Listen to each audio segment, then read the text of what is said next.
To understand dynamics, you must understand Newton's three laws of motion. Newton's first law discusses how an object in motion or in rest will stay in motion or rest unless acted on upon by another force. This essentially means that an object just sitting there will not move unless it is given a force by something else. This goes the same for a moving object, as it will just continue to move unless acted on by another force.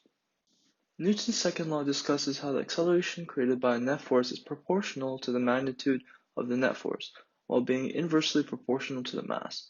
This gives us the equation for net force, which is F net equals ma, and F net, which is net force, m meaning mass, and a meaning acceleration.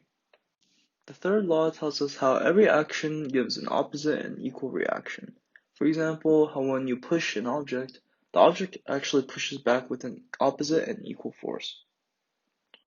In terms of forces that will be seen in physics problems, you'll frequently see problems using tension or friction. Problems using a rope or a string will generally use tension, while friction can be applied in many other problems as well. Similar to kinematics, when solving a force problem in 2 dimensions, you have to split it up into the y and x components.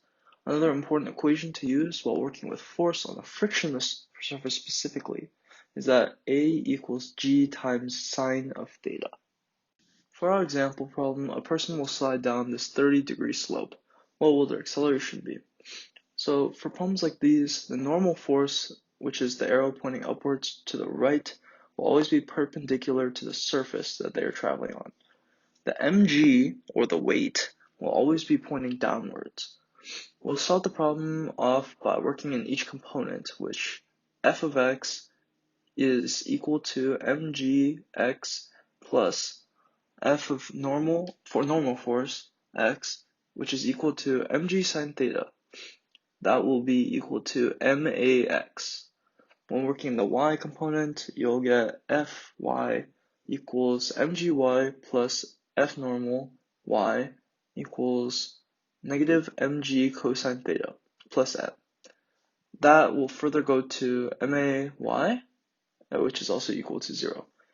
You need to keep in mind that here, that the y component, may is equal to 0 because acceleration is negative in the y direction.